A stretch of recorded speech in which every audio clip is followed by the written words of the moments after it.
Mi nombre es Erika Dayan, soy psicóloga y pertenezco a la Asociación Psicoanalítica Chilena.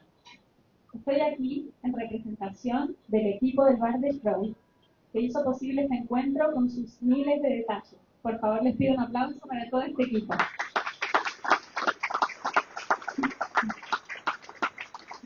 Y también en representación del comité del consultorio Mate Blanco, del que les hablaré en un momento más. Queremos comenzar agradeciendo la gran convocatoria a este encuentro, la presencia de cada uno de ustedes, tanto quienes están aquí como quienes nos acompañan en línea, nos alegra y estimula. Para nosotros es fundamental acercar el psicoanálisis a la comunidad, generar espacios que inviten a pensar, conversar y también que nos sepan disponibles para quienes se animen a vivir una experiencia analítica cuando así lo decidan. En ese sentido, comentarles que nuestra asociación cuenta con el consultorio Mate Blanco, donde ofrecemos tratamientos a honorarios reducidos realizados por psicólogos y psiquiatras del Instituto de la Peche. Quienes estén interesados pueden inscribirnos a consultoriomateblanco@peche.cl o contactarnos a través de nuestras redes sociales. Aquí tienen información y también en todas las mesas hay flyers del consultorio. Ahora sí, a lo que vinimos. El Bar de Freud nace del deseo de crear un espacio de encuentro entre el psicoanálisis y otras disciplinas. Un lugar para pensar juntos el mundo contemporáneo y las formas en que lo habitamos.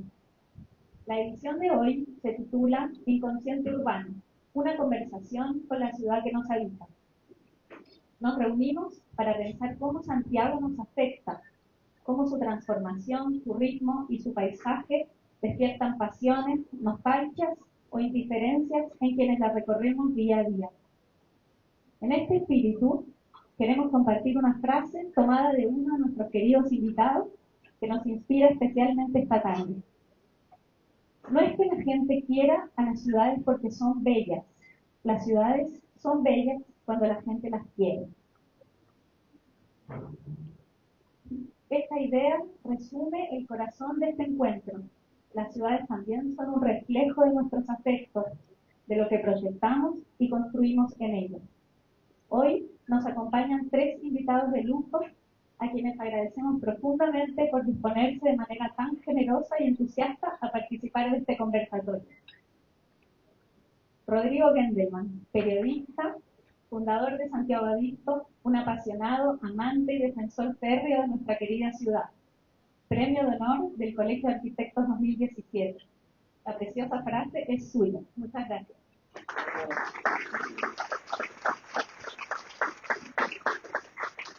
Pablo Roper, arquitecto y fundador del estudio Norte Ready Made, un santiaguino profundo, inquieto, un gran observador que suele recorrer la ciudad buscando escapar de los clichés para aportar algo nuevo. Muchas gracias.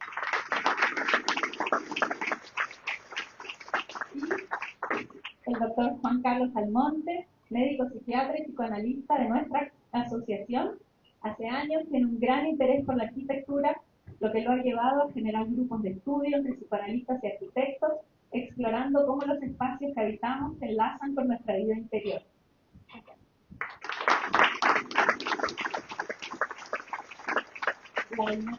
La dinámica será la siguiente. Primero escucharemos su conversación y luego abriremos el diálogo al público para preguntas y comentarios con la idea de seguir pensando juntos. Agradecemos también al Bar El Bajo por abrirnos sus puertas aquí en el GAM, por recibirnos en este espacio que celebra la creatividad, el encuentro y la vida urbana. Gracias nuevamente a todos por acompañarnos, sean muy bienvenidos y esperamos que disfruten mucho esta experiencia. Los dejo ahora con Juan Carlos Almonte para comenzar.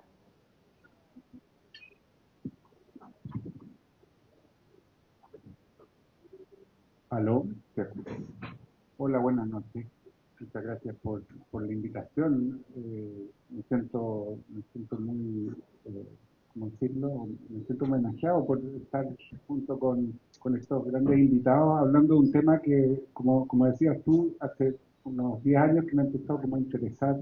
La arquitectura desde siempre, pero incluso con el psicoanálisis en estos últimos 10 años le he podido dedicar algún tiempo, entonces me es muy interesante, muy entretenido estar acá junto a Pablo y a Rodrigo. Voy a dar algunas palabras introductorias para luego que vayamos a lo que todos hemos venido a la conversación y escuchar a estos grandes invitados. La arquitectura nos ofrece a los psicoanalistas un acervo de conceptos y representaciones gráficas sobre el espacio que pueden nutrirnos, pueden enriquecer nuestra manera de pensar, ¿no? Por un lado, la conceptualización sobre el espacio es fundamental para cualquier proceso de pensamiento. Piensen ustedes, la mayoría de los recursos metafóricos del lenguaje, o cuando pensamos en algo acudimos a imágenes, a formas, ¿no? Eso está presente en en el pensamiento de todos nosotros. Y por otro lado, el psicoanálisis también se ha valido de metáforas espaciales para representar el aparato psíquico, el cómo funciona nuestra mente. Desde Freud en adelante, los modelos que Freud planteó de cómo pudiera ser esta mente con inconsciente, que es la que él concibió, eran modelos que se podían dibujar espacialmente. Primero un modelo así llamado topográfico o arqueológico, donde el inconsciente está al fondo, luego el preconsciente y en la superficie la conciencia, digamos. En un segundo momento plantea un modelo un poco más abstracto, pero igualmente espacial, que la mente está constituida por tres instancias, estas tres típicas instancias psicoanalíticas: el yo, el ello y el superyo. Tres lugares que están dentro de un espacio circunscrito, que sería el sujeto en interacción con el mundo externo. Y estos tres departamentos de nuestra mente, digamos, en distinta relación con la superficie y con la conciencia, siendo quizás el ello lo más interno, lo más inconsciente, el superyo un ente regulador, el yo una entidad más bien consciente que está en el borde con la realidad externa. Entonces, a mí, cuando empecé a leer libros de arquitectura y conversar con arquitectos, me parecía que era muy fácil hacer la transición de arquitectura a psicoanálisis. Leer un libro de arquitectura me parece que puede ser muy fácil leerlo como si fuera teoría psicoanalítica. La ciudad, el tema que nos convoca hoy día, es un ente complejo, podríamos decir múltiple, tal como el psiquismo de cada uno de nosotros, con distintas capas, algunas concretas o materiales, otras históricas, simbólicas, estéticas también, otras podríamos decir también defensivas. La ciudad se defiende, nosotros nos defendemos. Hay toda una parte interesante de la teoría psicoanalítica que tiene que ver con la forma como nos defendemos de la naturaleza, de la relación con los demás, de nosotros mismos, de nuestras pulsiones, y a eso le llamamos en su conjunto el carácter. Podemos pensar que la ciudad también tiene su carácter. Algunas de estas capas son más conscientes, otras podríamos decir que son más inconscientes, otro paralelo entre ciudad y psiquismo. La ciudad, y vamos a hablar, el caso que vamos a tener presente es Santiago, por supuesto. La ciudad es el lugar donde suceden nuestras vidas, donde ocurre el encuentro. Me gusta que un colega hace poco tiempo atrás, hablando del encuentro, en el encuentro con médico-paciente, me explicaba que encuentro es encontrar, en contra del otro. En la relación con el otro parte en contra, digamos, y eso ocurre en la ciudad. ¿Cómo se gestiona, digamos, la posibilidad de que el otro sea un contrario? ¿Cómo nos aproximamos a que pueda ser un par? Son preguntas que yo creo que podemos ir pensando y desarrollando en esta conversación.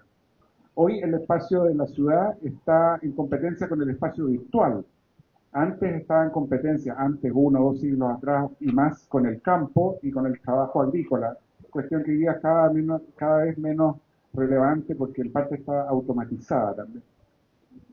¿Funciona la ciudad como un ambiente suficientemente bueno, para usar el concepto del psicoanalista inglés Winnicott, que usaba esta expresión para proponerle a las madres o a los cuidadores de los niños y de los recién nacidos un estándar no demasiado perfeccionista, un poco como ese refrán que dice lo bueno es enemigo de lo óptimo. Bueno, eh, ¿funciona la ciudad de Santiago como un ambiente suficientemente bueno para que se despliegue la vida humana en todas sus dimensiones?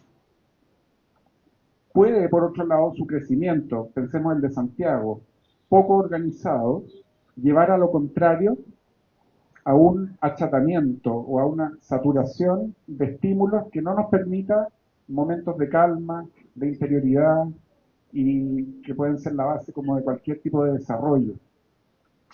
¿Cómo influye la calidad del espacio público en el desarrollo del bienestar social e individual? Bueno, todos estos son temas que yo propongo a Pablo y a Rodrigo que los vayamos desarrollando a lo largo de esta conversación.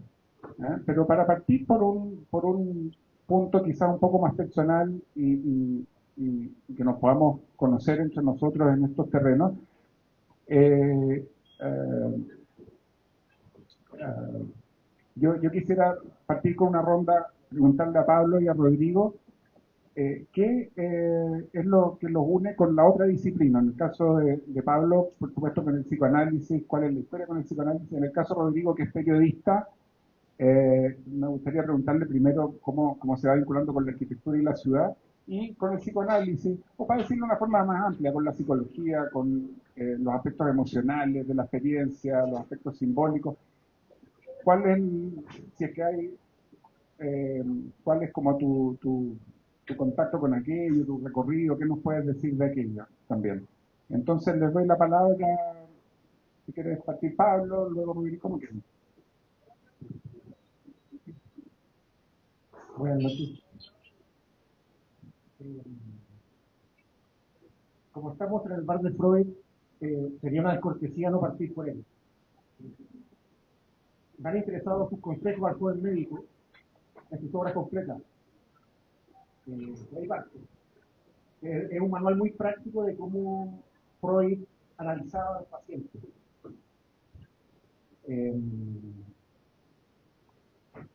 Nos expone de una manera a veces hilarante su caja de herramientas para hacer análisis. Delicioso es cómo describe al detalle cómo cobrar.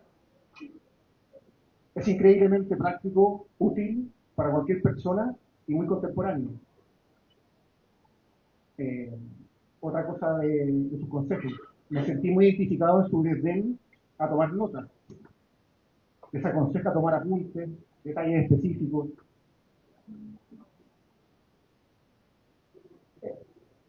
Él se fija más que nada en estar, lo cito a Freud, meramente en no querer fijarse en nada en particular y prestar a todo cuanto uno escucha la misma atención.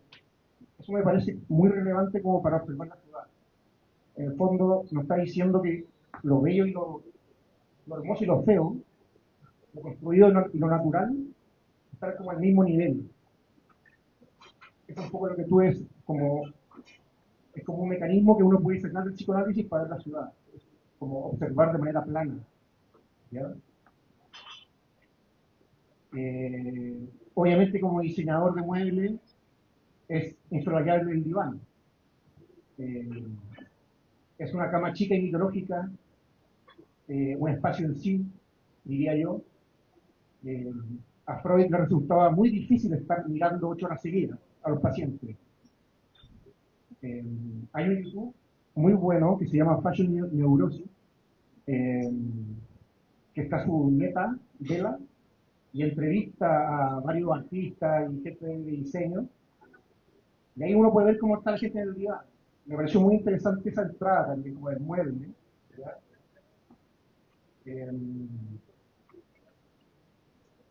Recomiendo especialmente la entrevista del escritor Janis Kureski. Ahí conversan de su analista, ellos dos. Muy interesante, ahí cuenta Janis Kureski que lleva 30 años de análisis. Perdón por la digresión. Bueno, pero entrando a lo que nos convoca, que es atisbar el inconsciente de la ciudad, que es un tema gordo, es difícil de atisbar. Me parece que estos dos mecanismos del psicoanálisis, el primero sería escuchar lo que relatan los pacientes sin sanción moral, o sea, todo lo dicho vale lo mismo, todo vendría a ser material. Análogamente, si uno lo observa en la ciudad, si uno escucha su rumor caótico, valdría lo mismo lo hermoso y lo feo, lo construido y lo natural. Así uno podría, lo que el arquitecto Álvaro Siza llama, mirar todas las cosas con afecto. Yo pienso que uno debería mirar Santiago siempre con afecto, aunque uno encuentre feo algunas cosas, pero siempre es interesante y quizás vibrante. El segundo mecanismo que me parece muy útil, que Freud llama la regla fundamental del psicoanálisis, es la muy conocida asociación libre. Esto es que uno diga lo que se le venga a la mente sin filtro.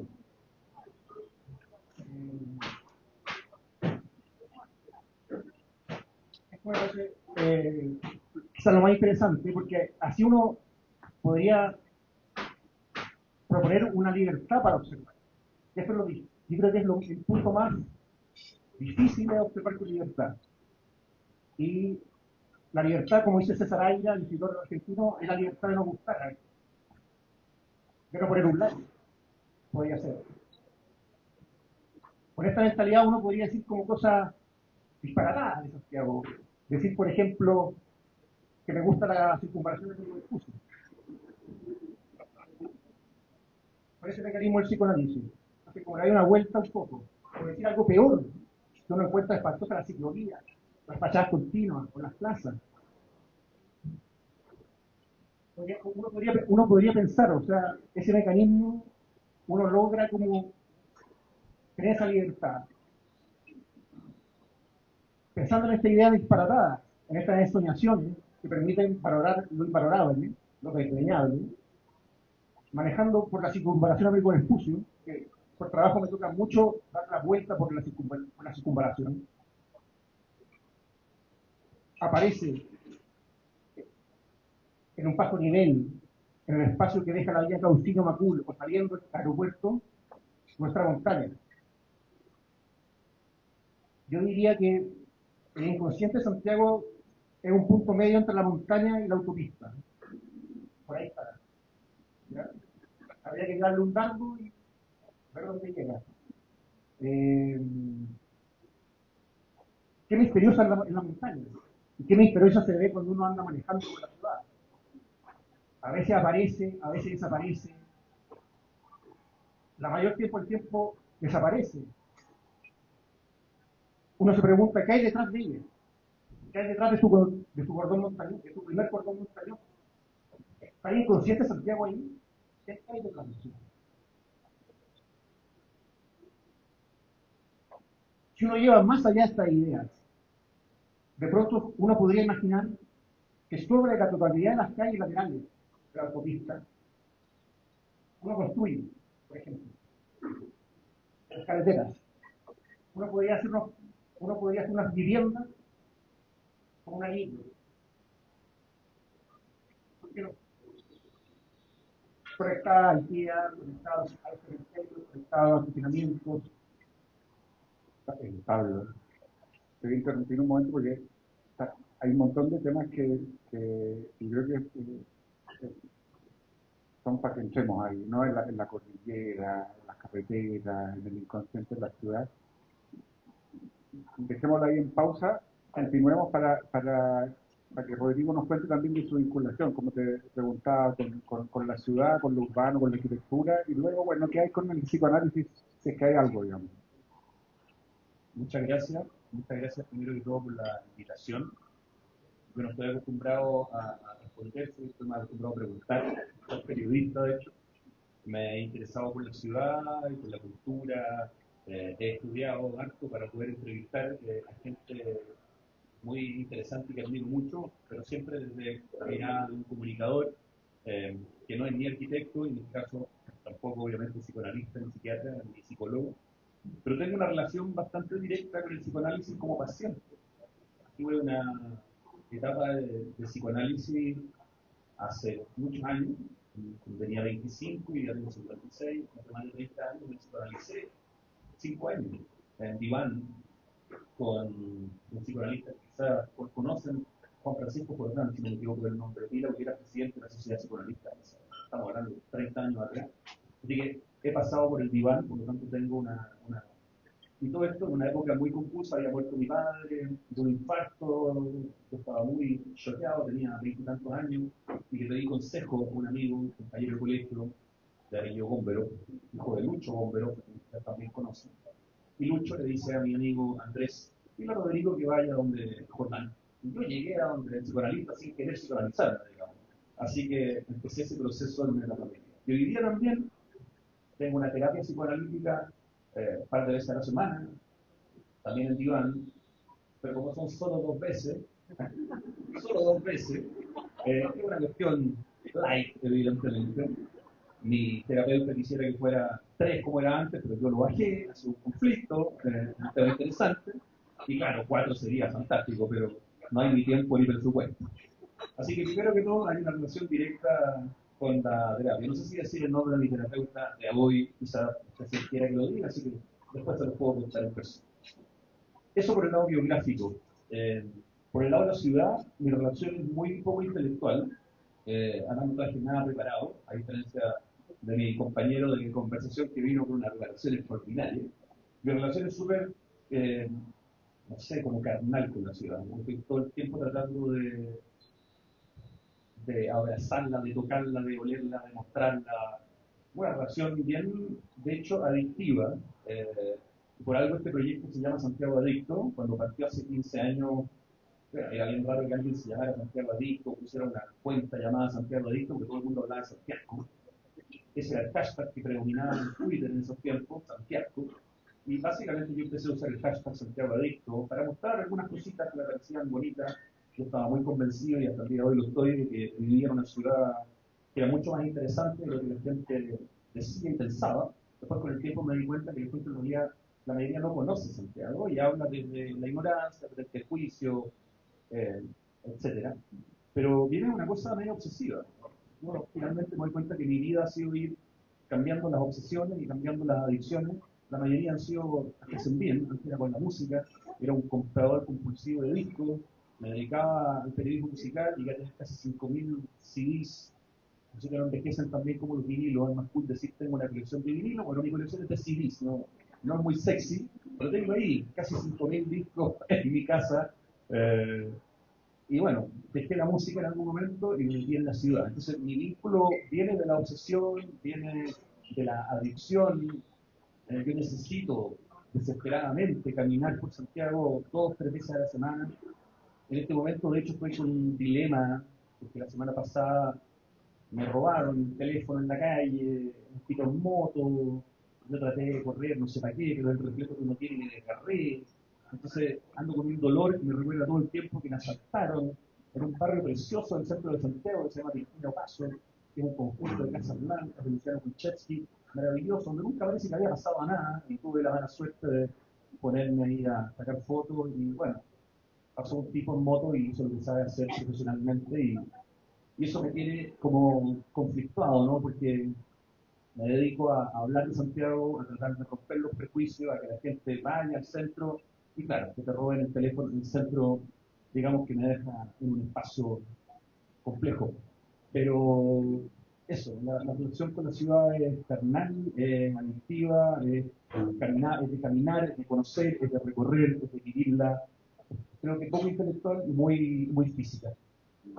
Yo debo confesar que eh, me sentí muy atraído, no sé si tanto como tú, por la ciudad, pero tuve un periodo así cuando estaba en la universidad, la facultad de medicina que da en la calle Independencia, y eso significaba pasar todos los días por el centro, que trataba de hacerlo caminando, y me pude adentrar El ahí gran arquitecto Juan Martínez Gutiérrez, primer premio nacional de arquitectura, tal cual. tremenda facultad. Y con una escultura maravillosa de Samuel Román en la entrada, igual como hay aquí a la salida del Bar El Bajo. Exactamente, Roberto. Y entonces todo este recorrido me fueron como enamorando y fue una experiencia como alucinante durante todos esos años. Ahora, debo confesar también que en el último tiempo mi amor por Santiago ha decaído y el amor por el espacio interior ha crecido así, ¿eh? Pero ahora que estábamos preparando este debate hace un par de meses, volviendo a escuchar tus programas, a leer y a contactarme un poco con este espíritu, digamos, que tú transmites de forma tan notable, digamos. Además cae justo como en la partida de la primavera, que es una época sí, gloriosa, digamos, los cielos, las luces, el aire limpio, el verdor. Y empiezo a mirar la ciudad nuevamente con ese interés de aquel entonces. Para entrar en un tono psicoanalítico, les quería preguntar y que hagan un pequeño esfuerzo por traer del baúl de los recuerdos algún lugar de ciudad, algún lugar urbano, ojalá de Santiago, puede ser de otro lado, digamos, que recuerden con emoción, que recuerden ya sea por su impacto emocional, por el valor estético, por algo que nos haya conmovido y que al recordarlo también esté algo de eso.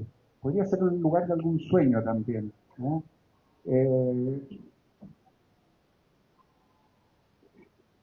Eh, hablando con mi hija cuando veníamos, eh, sí, yo diría que el centro de Santiago, mi papá tenía una oficina en Agustina con Ahumada y yo trabajaba los veranos repartiendo cartas.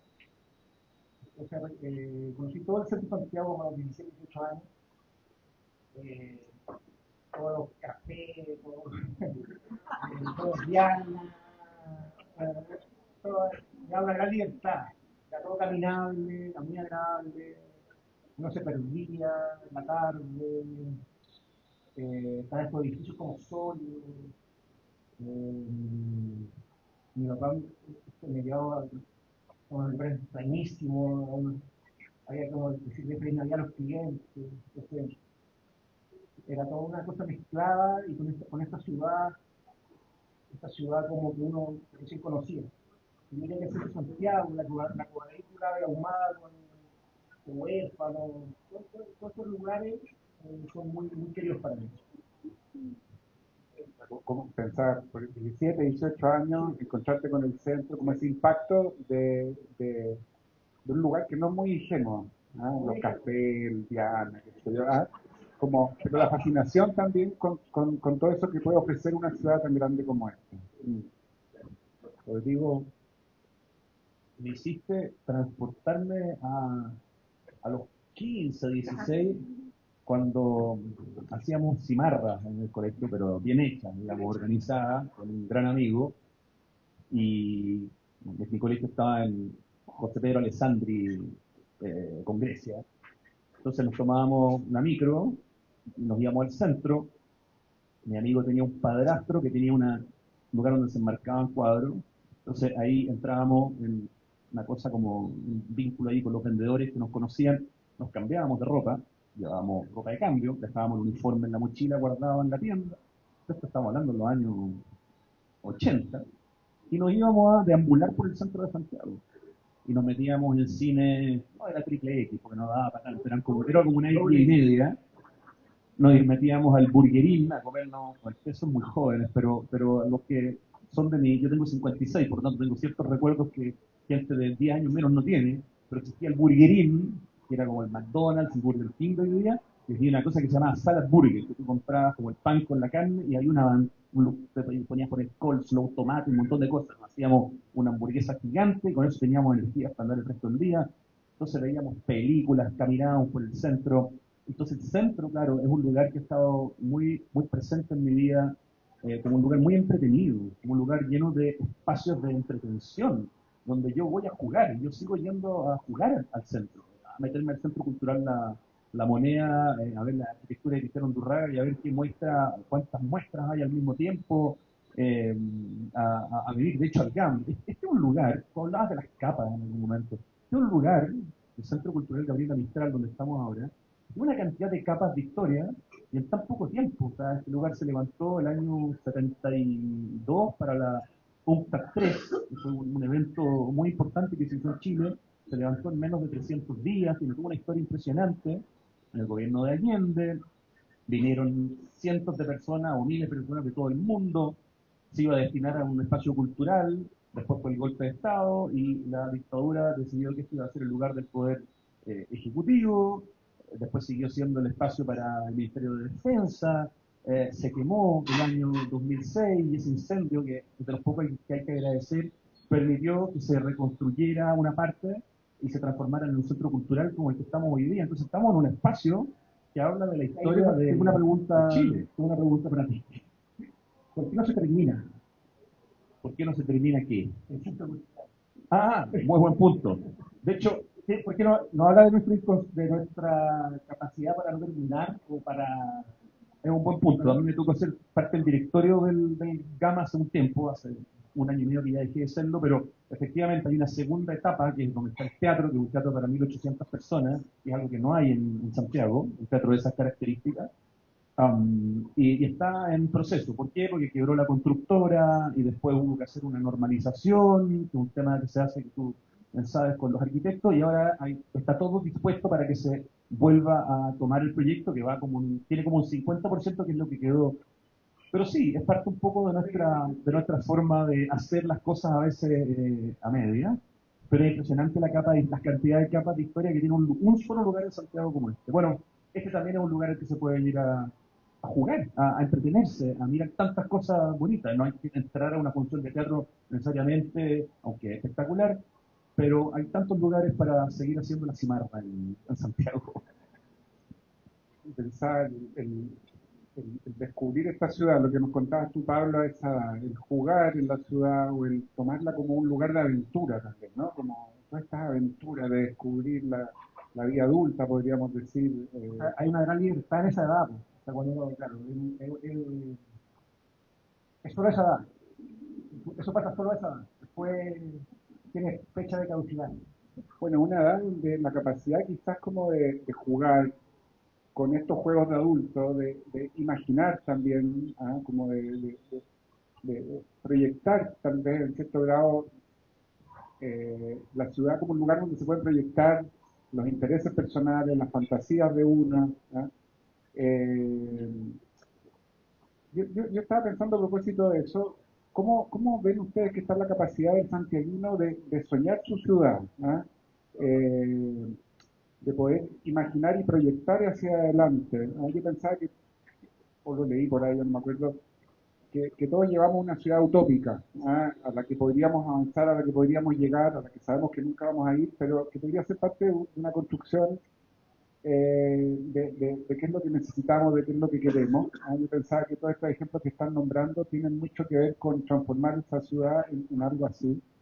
Pero también pensaba que algo tal vez que tiende a ser un rasgo que se identifica entre los chilenos, un carácter más depresivo, más hacia adentro. César Aira, que tú lo nombrabas, eh, tenía otra frase que decía que el santiaguino o Santiago tiende a ocultarse, decía, ¿no? En una crónica sobre la ciudad de Santiago, ¿no? Como una cosa más hacia adentro, ¿no? Donde proyectar es como, tal vez como dices tú, bueno, nos quedan a medias las cosas, ¿no? Estaba pensando, ¿cómo ven ustedes la capacidad del santiaguino de soñar su ciudad? Hay algo que habíamos conversado, Rodrigo, cuando tuvimos una reunión previa a esta, que me quedo dando vuelta también, el hecho de Chile ser una capitanía general y no un virreinato, ser una especie de lugar de tercera clase, tendríamos que decir. No es el reino, no es el virreinato, es una capitanía general, o sea, como que el horizonte de expansión ya venía por defecto medio limitado, ¿no? Entonces, también mirándolo desde ese lugar histórico, cómo, cómo, cómo lo ven ustedes? Yo tengo una idea un poco distinta, la verdad. Yo creo que es una ciudad muy vibrante. Es distinto que sea bonita. Vibrante. O sea, no sé, es una ciudad típicamente sudamericana. O sea, como Sao Paulo es una ciudad vibrante, tampoco es tan bonita, uno podría decir, o sea, México. Pero hay una energía en la ciudad que está en todos lados. Eh, a mí me cuesta entrar a la ciudad ideal, la ciudad utópica, pensar que vamos a hacer una ciudad como de los arquitectos. Pensaría que habría que tomar lo que hay y de ahí hacer algo, y mejorarlo, algo así. Pasan las cosas más insólitas, o sea, tú vas a una estación de eso y está todo pasando. Entonces, es muy, no hay reglas. O sea, por eso tiene una vibración. Ahora también para gente que llegó, la inmigración, toda una ciudad nueva. Y yo trataría de rescatar más las vibraciones de la ciudad, los ritmos de la ciudad, eh, más que una cosa construida. Y tú hablabas de la montaña antes, la cordillera, ¿no? Tremenda que está ahí, digamos. ¿Qué rol? ¿Le damos la espalda, la miramos de frente, la integramos como un límite, O sea, yo creo que soñamos con ella? es un enigma dentro de un laberinto, como diría Churchill. Como, es, es algo que todavía no conocemos, diría yo. Y, aunque la veamos todos los días, a veces desaparece, a veces morada, a veces tiene otro color. Eh, Uno pensaría que es un muro, pero en realidad es una profundidad. Eh, ¿Qué hay detrás de la montaña? Da para toda la montaña para mí. Yo creo que tiene mucho que ver con el inconsciente, es como un sinfín. Entonces, a veces pienso que es puro la montaña, a veces pienso que el golpe de estado, de repente aparece, desaparece. Tiene una serie de lecturas, es compleja, es hermosa, Y por otro lado, y desaparece. Esto lo encuentro muy interesante, que aparece y desaparece. Esto me parece muy interesante, no es como una cosa obvia. es también pensar, agregando otra cosa más que es la montaña, el único límite, digamos, que respeta la ciudad, digamos, en su crecimiento sin límite, digamos, ¿no? O sea, la geografía de la zona central de Chile, evidentemente Santiago es por lejos, desde mi perspectiva, lo más extraordinario que tiene Santiago. Al mismo tiempo es un tema que quizás nos ha afectado psicológicamente en términos de su altura, de su potencia. Eh, una, una reflexión de Miguel Laborde, que es un cronista que escribe cosas extraordinarias sobre Santiago, que me gustaría compartir, porque dice de una manera mucho más brillante lo que puedo pensar y tratar de decir yo.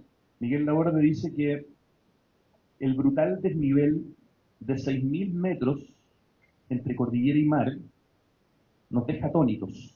6.000 metros. Pensemos que detrás del plomo que vemos de Santiago, que tiene 5.424 metros sobre el nivel del mar, hay muchas cumbres, 6 si no me equivoco, sobre 6.000 metros. Que cuando uno sube, digamos, a, a ciertos cerros, digamos, en la cordillera ya los puede ver, pero hay que pasar, digamos, la altura del plomo, que es la que tenemos desde Santiago. O sea, vivimos en un lugar que solo es superado por una parte del norte de Chile y por los Himalayas, no hay nada más enorme en el mundo. Entonces, dice, el brutal desnivel de 6.000 metros entre cordillera y mar nos deja atónitos en medio de un choque geológico.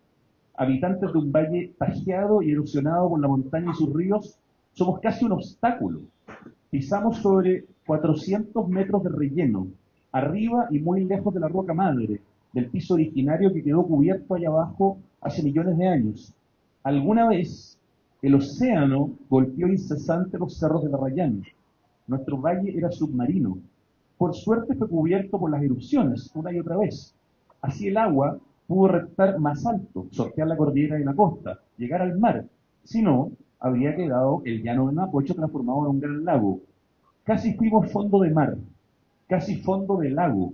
Habitamos entonces en el reino de lo transitorio, de lo provisorio, lo que agobia a aquellos que quieren la quietud, reflexiona Ricardo Astaburuaga en su libro Morfología, que es de Chile y Sociedades, que lo tengo aquí, que es el fondo en el que también inspira a Miguel Laborde. Y solo para complementar, cortito, en este libro, Astaburuaga, también arquitecto, urbanista de la Católica, igual que tú, cita el poema de Gabriela Mistral que se llama Cordillera, donde Gabriela Mistral dice, este día ya no digas más, que me la sigo viendo y se me van a quedar en los ojos 20 cerros. Es la patrona blanca que da el temor y el denuedo. Y tuve que buscar lo que era denuedo, como la fuerza, el arroz. ¿Por qué no se acuesta nunca y no se baja? No entiendo. Yo jugaría con ella, con susto, pero riendo. Mas ella está encocorada. También tuve que buscar, enojada. Y nunca, nunca baja a vernos. La grito, la grito por si responde y apenas contesta el eco. ¿Y siempre vas a estar así, mamá? ¿Por qué estás riendo? Porque a la vez tú la quieres y a la vez le tienes miedo.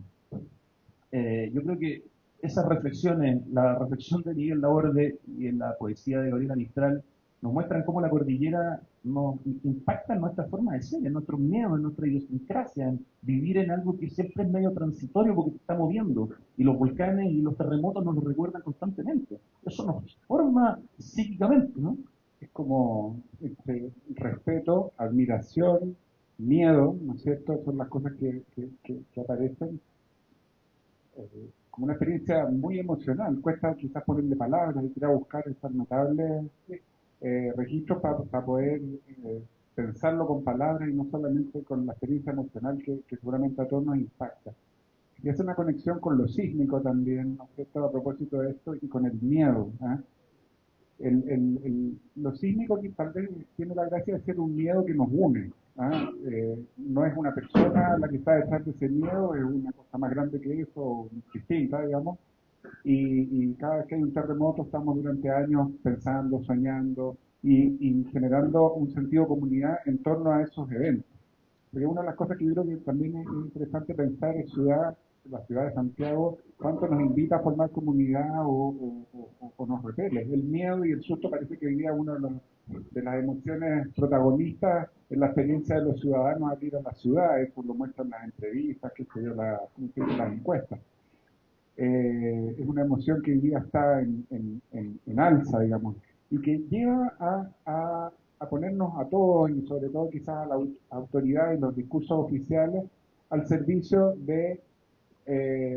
como de ciertas cuestiones básicas, como puede ser, bueno, la seguridad, el riesgo vital que puede significar salir afuera, que te asalten como a ti, te robaron los otros días el celular, y llevar todo el discurso de la ciudad como a ese nicho, a ese borde, digamos, a ese extremo donde eh, todo se vuelve bastante concreto, bastante relacionado con resolver problemas, con hacer vivible la ciudad en un sentido literal y emocional, y, y nos va distanciando de poder acceder a una ciudad de la aventura, de la experiencia estética, de la ciudad como un lugar donde encontrar nuestro lugar en el mundo y donde poder desarrollar nuestra vida familiar, personal, profesional, etcétera. ¿Ah? Entonces, quería que pudiéramos pensar un poco cómo ven hoy día la experiencia emocional con la ciudad, por un lado desde el punto de vista del miedo, y cómo eso también pone un parámetro moral en que hablar, por ejemplo, de experiencia estética pareciera ser algo que es reprochable, ¿ah? Porque es desatender estas dimensiones muy básicas entonces, ¿en qué van quedando esa necesidad que todos tenemos también de, de, de relacionarnos, bueno, con lo simbólico en la ciudad, con la belleza? ¿Ah? Tú, Rodrigo, en muchos de tus programas levantas, destacas y nos muestras y nos compartes a todos proyectos donde se combina la arquitectura con el arte, digamos, y hay algunos emblemáticos en Santiago, la Villa Postales, el Hospital del Trabajador, algunas estaciones del metro, tantos otros. Bueno, ¿qué está pasando hoy día, digamos, con esa dimensión emocional que va del miedo, que parece ser tan protagonista, a estas otras necesidades que pudieran estar quedando medio descubiertas?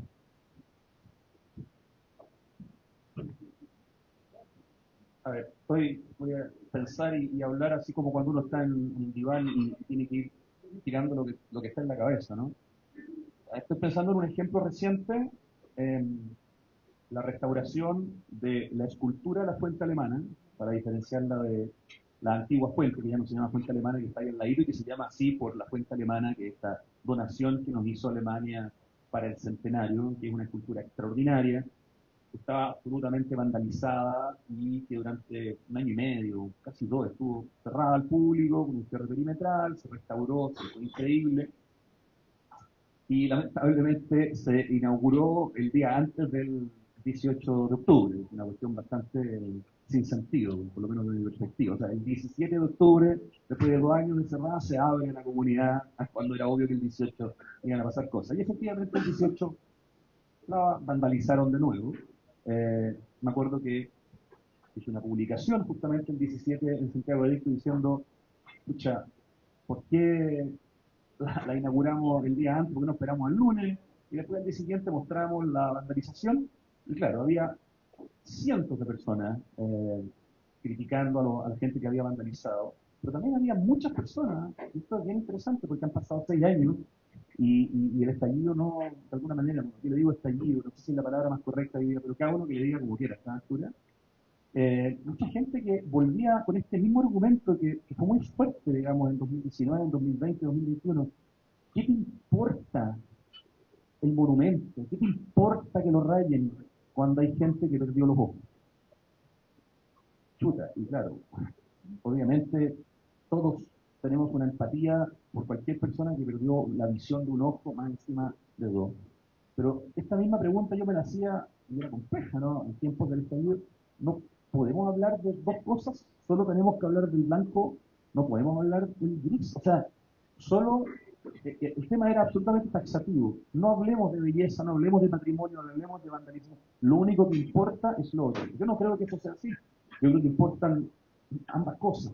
Yo creo que un monumento en el que se trabajó y se invirtieron miles de millones de pesos y horas de trabajo, que a los segundos de que se inaugura se vandaliza, sí es un tema que nos importa, sí es un tema que nos duele. Yo siento que a la mayoría de la gente sí le importa, pero esta discusión sobre la belleza, sobre el monumento, sobre lo que aparentemente no es importante para algunos y para otros sí, es algo que no estamos lejos de solucionar. Entonces ahí tenemos un ejemplo de esta disputa que hay en la ciudad y en el espacio público. Y está bien, la ciudad es un lugar para la disputa, mal que el proyecto Nueva Alameda, que está reinterpretando y rehaciendo completamente la ex Plaza Baquedano, que ahora va a ser una plaza mucho más grande, mucho más interesante, mucho más linda, con mucho más espacios verdes, tiene contemplado un espacio muy importante para que la gente pueda ir a manifestarse. Y que hay gente que dice, pero ¿por qué no hay suficientes árboles cuando el proyecto todavía está a 2 o 3 meses de inaugurarse? O sea, la ciudad genera, y es importantísimo que lo genere. En la medida que la ciudad no es tema, evidentemente no se avanza. El paseo bandera se ha transformado en un tema de discusión, ¿no? Desde que el alcalde de Santiago decidió que en vez de restaurar el paseo y hacerlo definitivo y dejarlo espectacular como paseo peatonal, va a devolver los buses eléctricos por una pista, pero yo creo que va a perder parte importante de su espíritu, y hay muchas columnas y hay gente discutiendo. Entonces la ciudad produce debates. Y también está el debate, para terminar mi reflexión, del ciudadano, ¿no? Que al mismo tiempo vive con cierto miedo de que le roben el teléfono. ¿Sabes cuántos teléfonos se roban al año en Chile? 500.000, entre 500 y 700.000 son las cifras, 2.000 teléfonos diarios.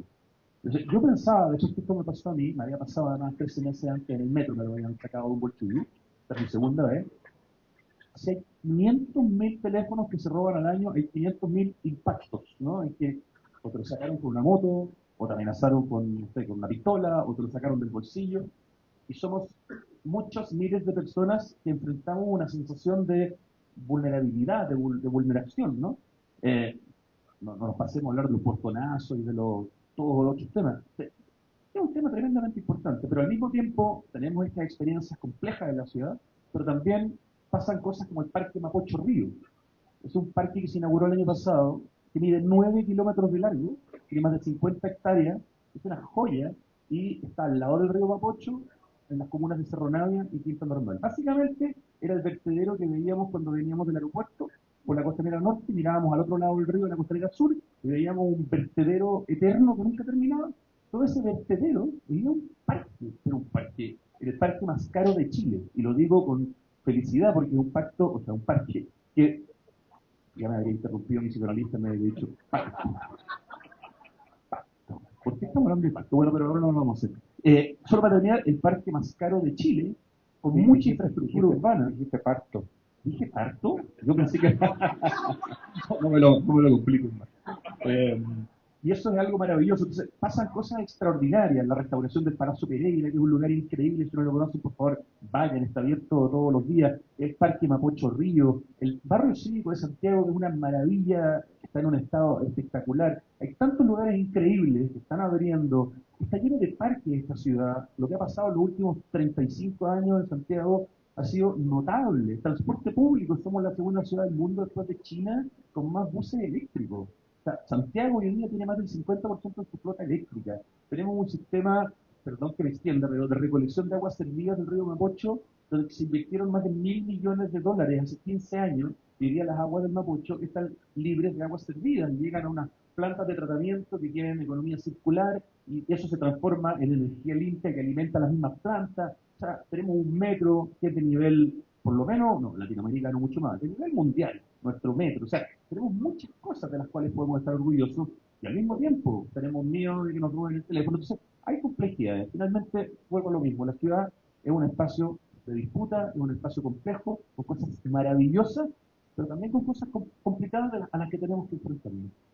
Uno de los, gracias, Rodrigo, uno de de los conceptos que yo tomé prestado de la arquitectura, del lenguaje arquitectónico, es la escala, que no tenemos algo exactamente así en psicoanálisis. Me parece muy práctico para referir. Tú estás hablando de escalas grandes, megaproyectos ahora, ¿no es cierto? Tremendos. Yo quería preguntarte, Pablo, a una escala más intermedia o más de un arquitecto que quizás hace proyectos no necesariamente grandes, cuestiones urbanas, sino a otra escala, ¿cómo los arquitectos, cómo un arquitecto puede contribuir a que el espacio construido, pensemos la parte pública al menos del espacio construido, favorezca el que el encuentro entre las personas en la calle, con todo lo violento que puede ser, o difícil, disruptivo, encontrarse con el distinto en la calle, pueda ocurrir esa disputa más como un debate, por decirlo así, que como una eh, destrucción de unos con otros?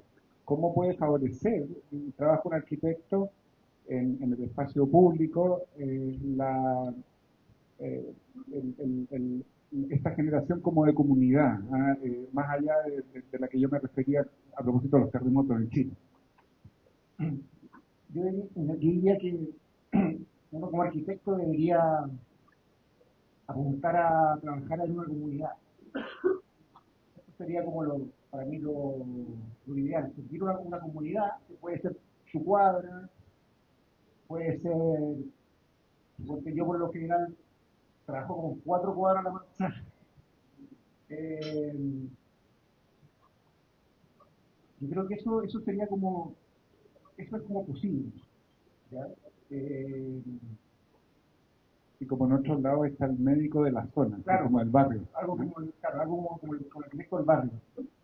Eh, Tiene varias ventajas. Puede irse todo caminando, visitar la obra cada rato. Entonces yo creo que uno debería ser estratégico como en elegir su territorio, ¿ya? Que probablemente no es tan grande. Puede ser un territorio bien acotado. Y yo creo que eso, eso puede ser un pequeño gran aporte. Hacer 3 conjuntos de casas cercanas, hacer un edificio por aquí, otro por allá, va a ir tejiendo un poco el tema. Entonces, eso me parece que es como algo utópico. Eh, lo que me pasa con lo que me pasa con Santiago es que está como fragmentado. O sea, es como, físicamente también tiene una cosa como está fragmentada. Entonces, yo pienso siempre que une Santiago, qué elementos une, por eso me había cuidado con la autopista, porque quizás después la autopista, los autos están ahí, pero va a quedar retrasado. Entonces, la autopista es una unidad, es un anillo. La montaña es otra unidad. Entonces creo que hay que apuntar para allá, o sea, a nivel macro. ¿Cómo hacemos algo comunitario? No está todo fragmentado, o sea, tenemos miles de proyectos fragmentados. Entonces, esa es la pregunta. Está como los proyectos que comunican y conectan lugares. Bueno, tú hablas de las carreteras o de los... Pensaba un caso de alguien que se quedó en una zona un poco más grande en Providencia, que el Man Banning, que lo conversamos y que estuvo durante muchos años trabajando, no sé si en la dirección de obras públicas, digamos, diseñando, entiendo, la normativa de construcción, siguiéndole la pista a lo largo de esos 50 años, generando estas dos avenidas Providencias con una distancia. Hay un documental que pueden ver en YouTube, cómo se explica ahí, hay una entrevista bien larga. los 70 metros que permitían hacer que las dos avenidas siguieran siendo como una unidad para el peatón. Y así también en todo ese eje de Providencia, entiendo que favoreció el hecho de que pudieran ser manzanas caminables, ¿ya? Con plazas interiores. Claro, hacía traspasos, o sea, una y otra avenida hacía traspasos. Tenía también una visión, o sea, venía como, él decía que todos los 4 pisos, uno siempre en Providencia iba a haber árboles. Entonces, tenía esa visión, y todos los proyectos existía esos árboles, plantarlos, existía sobre todo poner rejas, existía ante jardines. Claro, si un político dijera, voy a sacar las rejas, ese es mi programa político, eso voy a hacer. Eso que implica, es todo un programa político, eso podría hacer un partido político, así, sacar las rejas. Listo. Lo que tú decías, Pablo, de la ciudad fragmentada, yo creo que tienes toda la razón en el correlato con el psiquismo fragmentado. De eso hay mucha teoría psicoanalítica, los mecanismos defensivos que se llaman de escisión o de disociación, que frente a situaciones muy difíciles y dolorosas, tal vez una manera de seguir adelante con la vida es dejar eso como aparte, verlo poco, tomar distancia y tener más relación con otras áreas sanas, digamos, de nosotros Tu mismos. área nomás. Pero, claro. Pero sea con tu área, pero ¿qué en Santiago es unitario? Esa es la pregunta. El metro puede ser unitario.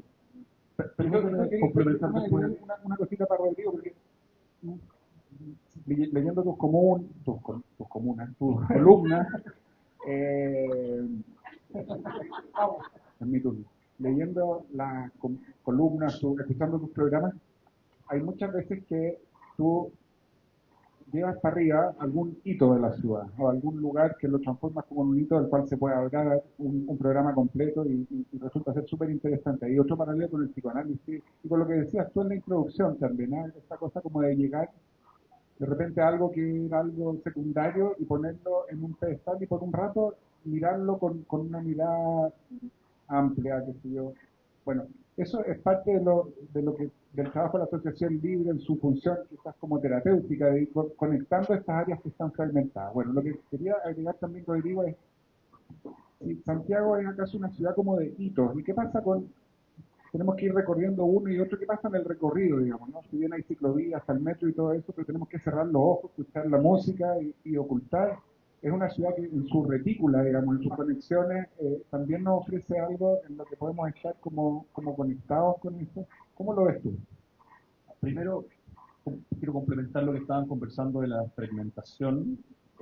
Germán Bannen, que se conoce como el urbanista de Providencia, o sea, perdón, de Santiago. Él hablaba perdón, él hablaba de la ciudad de Providencia, eso es lo que quería decir.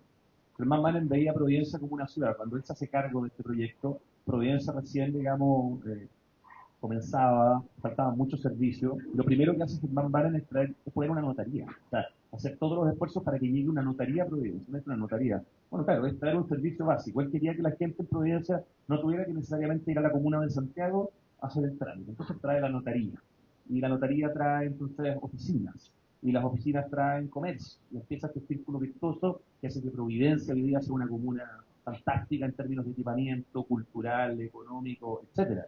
Pero aquí hubo una planificación. Cuando Germán Bannen asume hace, no sé, 55 años, Providencia no era así. Esto se pensó. Los edificios en su primer piso tenían que no tener, digamos, no podían ser habitacionales en su primer piso para hacer esta ciudad jardín, ¿no? Donde el primer piso se reducía, todo era parque y eso permitía hacer la ciudad jardín y muchas cosas más. Es el responsable de los cafés literarios, de muchos lugares extraordinarios, el Club Providencia, etcétera. Y Santiago es efectivamente una ciudad más que fragmentada, segregada, tremendamente segregada. Hay un proyecto que quizás muchos conocen que es el famoso Elefante Blanco Chagavía, que es un hospital que se iba a construir en el gobierno de Frei, estuvo parado más de 40 años en la comuna de Pedro Aguirre Cerda, y cuando se retoma para hacer un proyecto que se llama Megacentro Chagavía, que se hace con dos grandes arquitectos premios nacionales, con Juan Sabás y con Teo Fernández, se hace una consulta ciudadana desde la empresa privada y la gente decía, por favor, tráiganos servicios. No tenían banco en Pedro Aguirre Cerda, ni una sucursal. Y en Megacentro o Chagavía, que era el elefante blanco, se abre hace muy pocos años la primera sucursal de banco en una comuna. Para los que vivimos en comunas como Providencia, Santiago, Las Condes, La Reina, Vitacura, etcétera, es como raro pensar en esto, pero hay muchas comunas que no tienen nada y que básicamente son ciudades son comunas dormitorios. Ese es un tema muy profundo. Yo creo que es el dolor, como se dice, que está de moda más grande que tiene esta ciudad, justamente esa segregación. Respecto a tu pregunta, ¿qué pasa con el camino entre todos estos distintos hitos? Porque Santiago no es una ciudad que es evidente, es una ciudad que hay que conocer, es una ciudad que hay que recorrerla, hay que conocerla, hay que aprenderla. Bueno, el metro es un extraordinario ejemplo de un lugar que no es solo un medio, sino que también es un fin. O sea, si tú decides recorrer metro como el museo de arte contemporáneo más grande de Chile, te vas a encontrar con el proyecto Metroarte, que partió a principios de los años 90, que lo lidera un hombre que todavía está en metro, que se llama Javier Pinto, y te vas a encontrar con, no sé si son cientos, pero debe estar cerca del número 100, decenas de obras extraordinarias. O sea, solamente en la estación Baquedano debe haber 6 o 7 obras de altísimo nivel. Es un museo, tiene la biblioteca más importante de Chile, que es Bibliometro. O sea, no hay una biblioteca que preste más libros que Bibliometro en metro. Mañana, si van a la estación Los Leones, de la línea 6, la que está ahí en Suecia con Providencia, se van a encontrar con el Festival Hecho en Casa, que es un festival de intervenciones urbanas que se inauguró hoy día, dura hasta el domingo y está lleno de intervenciones urbanas ahora en metro. Es un lugar donde siempre están pasando cosas. Están en la línea 1 y 2 las estaciones con los mosaicos fantásticos que se hicieron en los años 70. Tú te puedes bajar en cada una de ellas y fotografiar los mosaicos. Entonces, el metro tiene un fin que va mucho más allá del transporte sustentable, ¿no? Porque es un medio de transporte eléctrico, que es la cultura a través del arte, a través de los libros, es realmente un medio que además es un fin en sí mismo. Por lo tanto, sí podemos recorrer y en ese recorrido aprender y disfrutar y fotografiar y conocer mucho. Están los dioramas de Serreytug, en muchas estaciones Serreytug, que es Gutiérrez al revés, en muchas estaciones de metro. O sea, hay un montón de cultura, hay eventos que suceden en algunas estaciones de metro. Así que, pucha que se puede aprender en el proceso.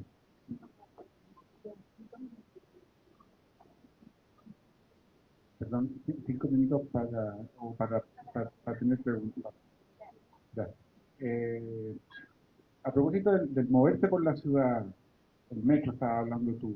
El caminar es la recomendación que todo arquitecto, que tú yo creo que la hace, seguro yo también, o sea, probablemente somos todos buenos caminadores de la ciudad y es la mejor forma de poder ir conociendo. Te da quizás la única. La única. ¿Ah?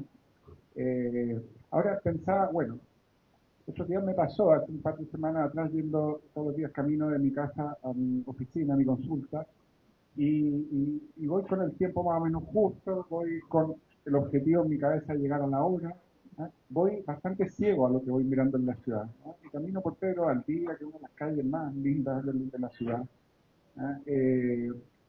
Y de repente probablemente estaba un poco con la onda de este café Freud pensando, y no sé por qué me encontré en un momento como si fuera un turista. ¿No? De repente algo me pasó que me sentí, así me siento cuando ando recorriendo otros lugares, digamos.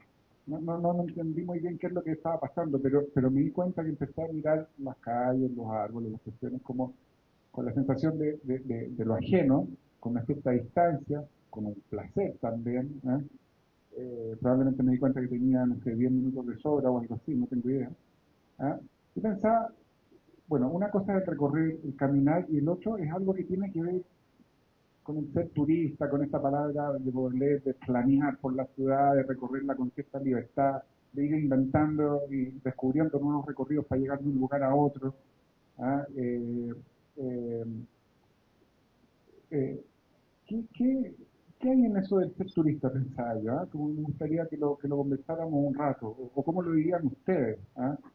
Eh, eh, que tiene bastante relación con la asociación libre, que lo mencionabas tú al principio, que es un caminar libre, digamos, me voy por acá, me voy por allá, no sé muy bien, es dejar el mapa al lado, dejar las recomendaciones del Google Maps a un lado, y lanzarse para donde a uno la intuición lo lleve un poco. Tiene algo de ser un ejercicio, podríamos decir, como de diagnóstico por un lado, porque nos permite ir reconociendo la ciudad, metiéndola dentro de nuestra cabeza, asociándola con otras cosas, pero también podría ser la terapéutica para esta ciudad fragmentada, en que en el recorrido vamos dándonos cuenta que no es solamente que vamos de un hito a otro, sino que entre medio está este edificio, está este grupo de personas que se juntan a bailar, está este restaurante que no tiene idea, etcétera. ¿Qué hay en el ser turista o planeador? Bueno, esa es la gran utopía de los arquitectos. Eh,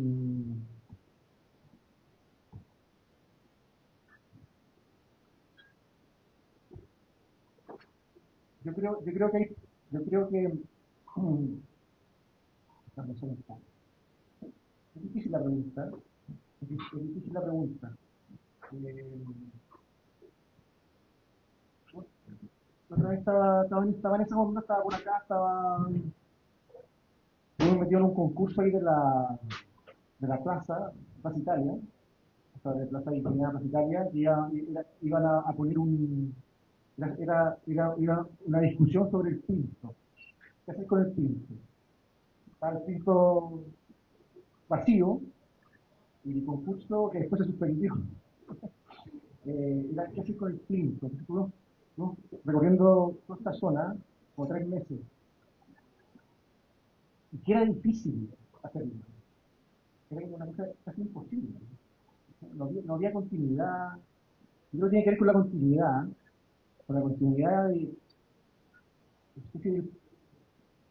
tiene que ver con la continuidad, o sea, que tú puedas pasar eh,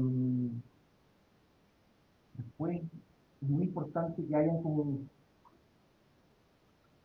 lugares que te puedan meter. Suponte, justo se había inaugurado un bar ahí, un café, no, una librería, donde está el colegio de arquitectos. Entonces, yo creo que es muy importante que la ciudad sea permeable, o sea, que tú vayas caminando y puedas que estos edificios sean permeables. En Santiago cuesta eso, que las cosas sean permeables. Eh, pero es difícil la pregunta, la verdad. No hay que pensarlo más. ¿Prefieres permeable en un sentido así literal de poder atravesarlo? ¿O Sí, prefieres como... porque si tú encontráis un café, podéis parar 5 minutos, leer un libro, descansar, pues si todo está enrejado, todo está cortado, es como, bueno, un poco como el centro de mi infancia, que era reñable. O sea, tú estás por acá, por allá, en diagonal. Yo creo que tiene el Flaner es como el Baudelaire de París. Entonces esa ciudad, la noche sin auto, yo creo que hay que enfrentar los autos. O sea, no queda otra. Yo, ah, Ya, cortito. yo creo que es un tema de actitud. Uno decide que quiere conocer su ciudad, porque uno dice ya, pero es que hay que tener tiempo. Bueno, pero existe el sábado y el domingo. La gente que trabaja el sábado existe el domingo. Y uno decide qué hace con su tiempo libre. Los santiaguinos somos pésimos turistas de nuestra ciudad. Y por eso no la conocemos. Y por eso decimos que es fome, que es fea. Aunque las generaciones nuevas, bajo 40, bajo 45, bueno, tienen otro vínculo con la ciudad. Yo soy muy optimista respecto de las nuevas generaciones, especialmente en su vínculo con la geografía. Hoy ya tenemos un problema bueno, que es que, por ejemplo, el Cerro del Carbón está saturado de gente. Hace 15 años, otra vez entrevisté al director ejecutivo de Andes Handbook, que es como los primeros que se pusieron a posicionar el tema de los cerros y las montañas. Hace 15 años nadie sabía que existía el Cerro del Carbón. Él iba y iba solo de ida y de vuelta. Ahora el problema es de saturación, ahora el problema es que la gente va con equipos de música, ahora el problema es la basura.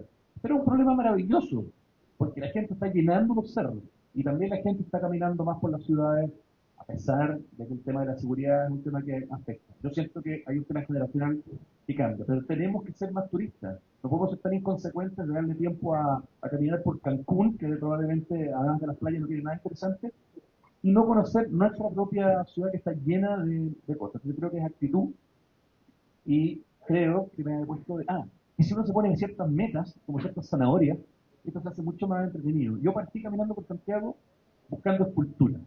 Yo me di cuenta que los escultores chilenos y las escultoras chilenas eran extraordinarios y que no eran suficientemente conocidos y quería conocer su obra. Entonces, un día tenía la ruta de Asler.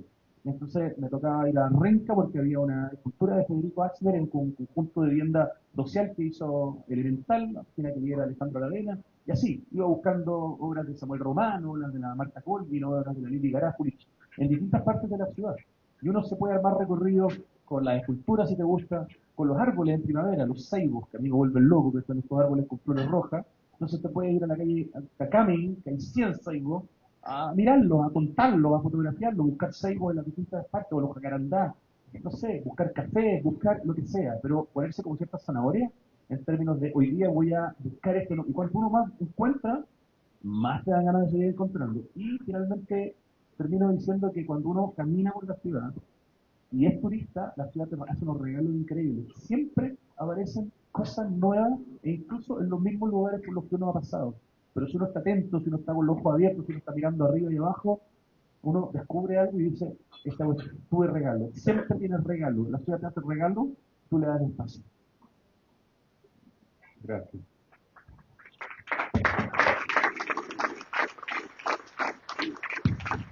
Ahora hay preguntas del público. Muchas gracias, cuesta mucho interrumpirlos, la verdad, muy interesante, estimulante, pasar por la naturaleza, por la historia, por la experiencia de cada uno. Así que bueno, vamos a ver a dónde nos lleva el público. Ahora vamos a abrir la palabra. No sé quién quiere comenzar. Muchas gracias. Una súper interesante instancia, creo que necesitamos esto como ciudadanos, a ver, más que preguntas, son como reflexiones que también pueden dejar preguntas en relación, por ejemplo, al tema de la seguridad. Yo creo que justamente en la medida que más habitamos nuestros espacios, se hace y se torna un lugar más seguro. Mientras más compartimos en el que estamos habitándolo, se hace un lugar inseguro. Pero ahí hay algo que también siento de que estamos en falta todos y todas. Creo que, perdón lo que voy a decir, pero creo que somos bastante inmaduros en general. Creo que necesitamos reflexionar más, tenemos que salir más de nuestro espacio de confort y sobre todo tenemos que integrar, tenemos que dejar de marginar. Creo que los problemas de violencia, de robo, etcétera, que te quiten el celular en la calle, que las cifras son impactantes, pero tiene que ver con que hay una gran cantidad de personas que fueron marginadas y que viven en guetos. Entonces, mientras la gente pobre se le tira a los guetos alrededor de la ciudad, sin acceso a nada, sin acceso a bienes, y por otro lado hay otro gueto que se esconde porque no, yo quiero mis bienes, que no me ataquen, no, aquí me quedo. Mientras sigamos con esa dinámica, yo la encuentro bien enferma, en verdad, porque creo que somos seres gregarios y necesitamos socializar. Entonces creo que justamente todas estas buenas ideas como para aunar la ciudad, para integrar espacios de encuentro, espacios de conversación, pero que sean diversos, no que sean chiquietos. Creo que ahí todos tenemos un desafío súper importante. Y creo que ahí tenemos que ir hacia nuestro inconsciente y ver, bueno, qué es lo que me está frenando. Somos humanos, somos generosos para integrar, para acoger y para compartir con los otros. Eso. Muchas gracias.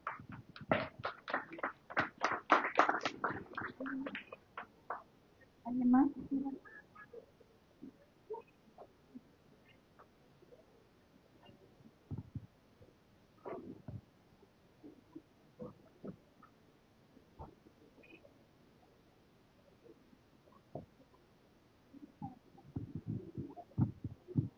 Hola, buenas noches. Mira, mi inquietud, pregunta, yo quisiera saber cómo nosotros los que vivimos acá, por ejemplo acá en Santiago Centro, tenemos que lidiar con la angustia de lo que está pasando, por ejemplo, con el rayado de las calles, de los edificios, con ver gente que tiene sus dormitorios en las calles, la basura. De repente eso nos hace mucho daño. Y uno quiere escapar, irse, cambiarse de lugar, en donde es nuestra casa, en donde también muchos no podemos tampoco ir y decir, bueno, me voy a ir fuera del país. Y resulta que eso nos mantiene con mucho miedo y mucha angustia.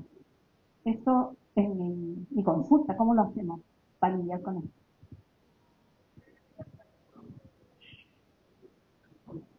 No sé si quieren contestar antes del próximo comentario. Escuchamos algunas preguntas y... Ok, una más. Agradecer el relato que nos han compartido. Y quería mencionar algunas cosas que dijo, algunas resonancias que compartió Rodrigo sobre el hospital Osagadía, ¿no? Y desde el punto psicoanalítico y de la arquitectura, cómo se ven estas zonas de trauma, ¿no? Un hospital que iba a ser el hospital más grande de Sudamérica, se transforma en un lugar que ahora es un núcleo empresarial. Ahí habría algo que preguntar, ¿no? Y cómo son los otros lugares de inscripción en torno a los otros traumas que tienen que ver con la inmigración, como el casco antiguo de Santiago es ocupado como hoteles clandestinos y, y construcciones que antes vivía una familia, ahora viven 60 personas, el hacinamiento, los riesgos de incendio, cómo se vivencian estas ruinas, pensando en que también la movilización de Santiago se estoy pensando quizás desde el diván, ¿no? Haciendo asociaciones. Como desde la modernización de Santiago, realizada por Benjamín Vicuña Maquena, ya hace una separación entre lo ilustrado y lo bárbaro, ¿no? Lo mismo pasa con los guetos que se mencionaban acá. Entonces, ¿cómo se inscriben, ¿no?, los procesos traumáticos en la ciudad y cómo se trabajan esos procesos desde la arquitectura?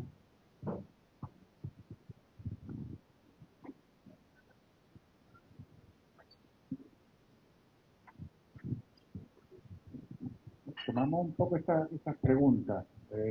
Gracias. Voy a decir un par de cosas y paso la palabra.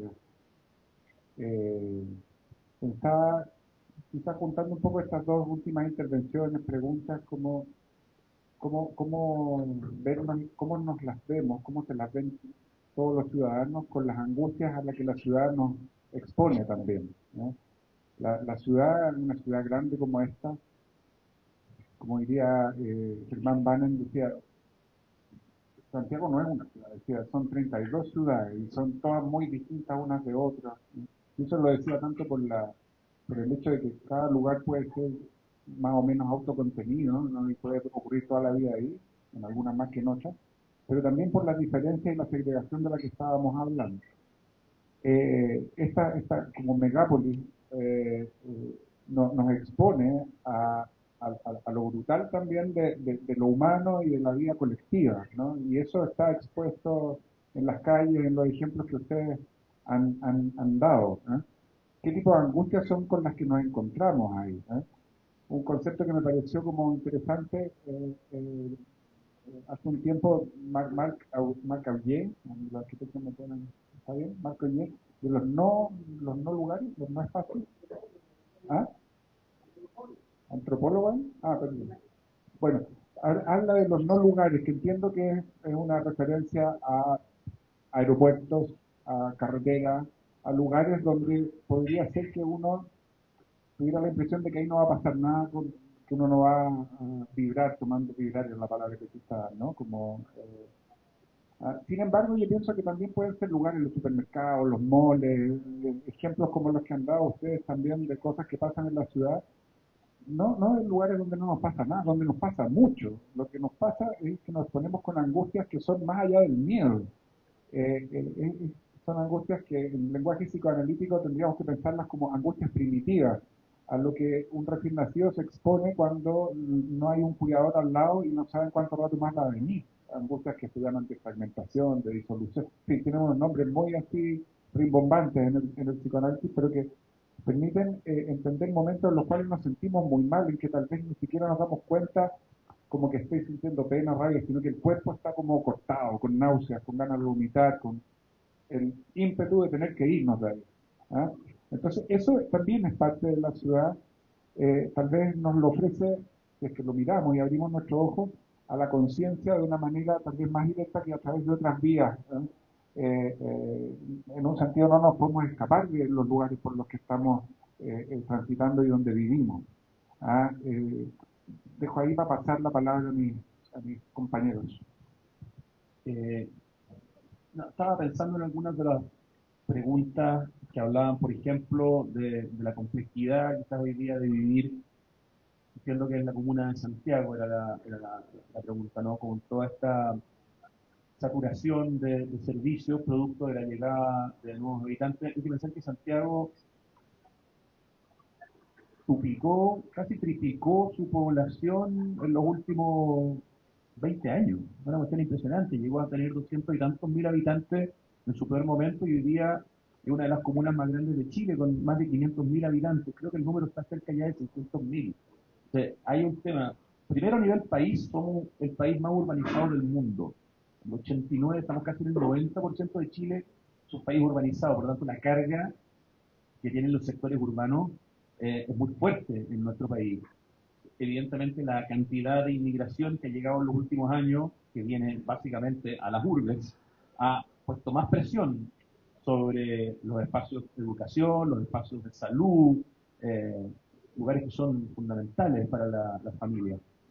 Entonces Santiago tiene varias complejidades, estoy hablando de la comuna, la cantidad de inmigración que ha recibido, la cantidad de población, por supuesto, que ha recibido, como muchos de sus servicios están tremendamente saturados en estos momentos.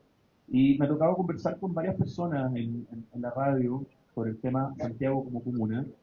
Y son muchos, y yo me incluyo por todo lo que he estado escuchando, que Santiago no le basta tener un municipio, un alcalde, el nivel de intensidad, de tráfico, de carga, de exigencia que tiene esa comuna, hace que necesite un gobierno adicional, digamos, para poder tener un presupuesto y tener una capacidad de administrar las necesidades de Santiago. Es injusto que una comuna como Santiago, que recibe tanta carga de tantos tipos, desde lo político, de lo económico, del tema migratorio, en el fondo funciona igual que cualquier otra comuna. Por lo tanto, ahí hay un tema práctico. Yo creo que necesitamos una gobernanza especial para la comuna de Santiago que permita tener más recursos, que permita ordenar, que permita enfrentar temas como la basura, los rayados y muchísimas cosas más.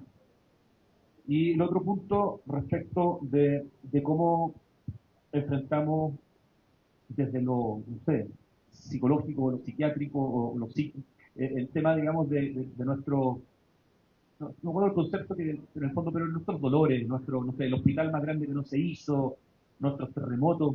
A mí me impresiona, no sé a ustedes, pero no tenemos un museo del terremoto en Chile. Somos, junto a Japón, el país, y California, no sé, las zonas más sísmicas del mundo, tenemos el récord del terremoto más importante en términos de intensidad de la historia. No tenemos un museo del terremoto. El único monumento que yo conozco al terremoto del 2010, que se hizo en Concepción, a la gente de Concepción no le gustó. Bueno, en general no le gusta nada cuando viene de afuera, porque increíble, ¿cómo se llama? Teatro del Biobío, de Sinian Radich, de Eduardo Castillo y de la Gabriela Belgrano, tampoco lo quieren mucho, pero hay un monumento que yo lo encuentro muy interesante, está entero vandalizado, y es el único monumento al terremoto que tenemos en Chile. Entonces, también la pregunta es, ¿qué nos cuesta?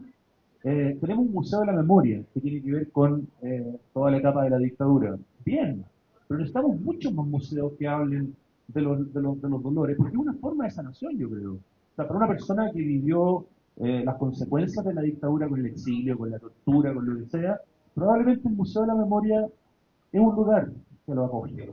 Por ejemplo, ir al parque que se hizo en Villa Grimaldi, quizás también lo acoge. Ir al cementerio general, un lugar extraordinario, donde hay un espacio para los detenidos desaparecidos y para las víctimas de la dictadura, con el trabajo de arte de Claudio Di Girolamo y Francisco Casituda, un trabajo maravilloso, también es un lugar que acoge. Necesitamos más espacios de memoria. Necesitamos hablar de lo que nos pasa y en ese sentido a veces los museos son esos espacios. Yo solamente estoy en desacuerdo de alguna manera con lo que planteaste de Chacavía, porque creo que si yo vivo en Pedro Aguirre Cerda y tengo durante 40 años un elefante blanco botado, que iba a ser el hospital más grande de Chile, pero no lo fue, y se transforma en un foco de delincuencia y de narco y de no sé cuántas cosas, y llega una empresa que decide comprarlo, que no lo demuele, es un espacio de hormigón impresionante, que hace consulta ciudadana y dice, ¿qué necesitan? La gente dice, necesitamos banco, necesitamos registro civil, necesitamos un espacio médico. Y construye un proyecto que sí, es empresarial en el sentido que tiene bodegas, pero gran parte hoy día de su mix tiene que ver con necesidades de que además tenga plata. O sea, yo he conversado con el hombre que lideró ese proyecto y te dice, nosotros hicimos consulta ciudadana, gastamos mucha plata en eso, contratamos a los mejores arquitectos de Chile, Juan Sabaj, Teo Fernández, para que hiciera un parque de regalos, y ganamos plata, porque lo hicimos bien, pero preguntando, consultando. Entonces la gente hoy día cuida este espacio. Y yo creo que es mucho mejor que tener una ruina, digamos. Quizás se podría haber hecho un espacio de memoria también. Tal vez la gente no lo pidió, tal vez no era una prioridad. Pero creo que sí, que necesitamos honrar nuestro pasado, nuestros dolores y nuestros traumas, y eso nos hace muy bien. Muchas gracias. ¿Hay más preguntas del público? Vamos a dar un espacio. Pablo quería decir algo, pero yo quería aportar que, bueno, desde la literatura, esta novela de Germán Marín, Agacho la risa, cuenta la historia de Villa Grimaldi, o sea, de una casa. En realidad en Santiago, en Chile, pasa mucho que las casas van cambiando de uso. Se puede ser, suponte, primero una casa a una familia, después puede mutar, en el caso de esta novela, mutaba a, bueno, mutaba hasta a cuarto a cuartel de la villa. Entonces, yo creo que no es fácil la respuesta para la pregunta, tampoco es nada fácil. Entonces, las casas, los edificios tienen esa ambivalencia, diría yo. Pueden cambiar de uso. ¿Ya? La arquitectura es así, o sea, uno proyecta un edificio y después puede cambiar el uso. Entonces, la moneda cambió de uso. Este centro cultural, ¿en qué manera puede cambiar de uso? Entonces, quizás hay que poner es más una carta abierta que un libro cerrado. Entonces yo también no estoy de acuerdo contigo que es muy positivo lo que pasó ahí. Si se pudo cambiar y se pudo salir adelante, es bastante positivo. Ahora sí, vamos a un último comentario del público y, bueno, un par de comentarios más y vamos cerrando por el tiempo. Bueno, muchas gracias a los comentadores, estuvieron muy interesantes. Yo quiero hacer un comentario que viene desde el psicoanálisis y pensaba que el cuerpo, la mente, es tan semejante también a una ciudad, ¿no? Porque puede habitar la pulsión de vida y la pulsión de muerte simultáneamente. En la ciudad también, los fragmentos también, esto que ustedes hablaban. Entonces pensaba que la pugna permanente entre algo que lucha por vivir y otra cosa que lucha por morir. Pensaba también en los aspectos unidos dentro de la personalidad versus los desunidos. Y cuando escuchamos lo del estallido y sabemos todo lo que pasó y la destrucción que hubo, por lo que fuera, eh, uno podría pensar cómo operan esas fuerzas outsider que están dentro de la mente y también en la ciudad. Ahora Rodrigo habló de algo bien interesante, que es como la gobernanza. Pensaba yo que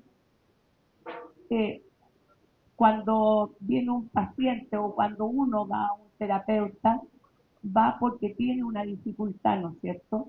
Entonces, ¿cómo se focaliza esa dificultad y cómo se hace una gobernanza para poder sanar? Porque hay áreas buenas, hay cosas muy buenas, muy creativas, pero cohabitan cosas muy destructivas. Eso.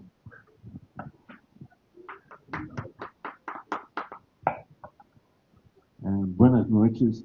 Yo soy turista y vivo entre São Paulo y Santiago. Y quería primero agradecer a un periodista por Santiago Adicto, que me encanta y que me estimula a permanecer en la ciudad.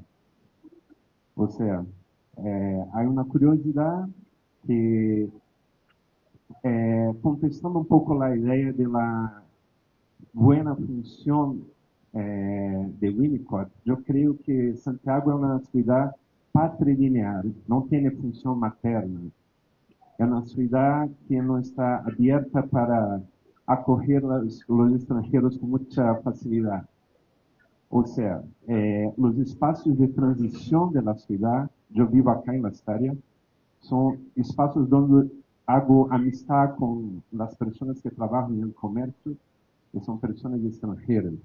Son las personas que están más abiertas a charlar, a compartir el día, a hablar un poco del encanto de la ciudad. O sea, yo creo que hay una oportunidad de poner el cuerpo en la ciudad y creer que la escucha de la ciudad es fundamental para se reinventar el propio idioma, la propia posibilidad de troca de ideas, de fabular la ciudad, de soñar con la ciudad. Yo creo que esa es la gran invitación como turista, viviendo un mes acá y otro en São Paulo, y creyendo que el centro es muy importante en la ciudad. Gracias.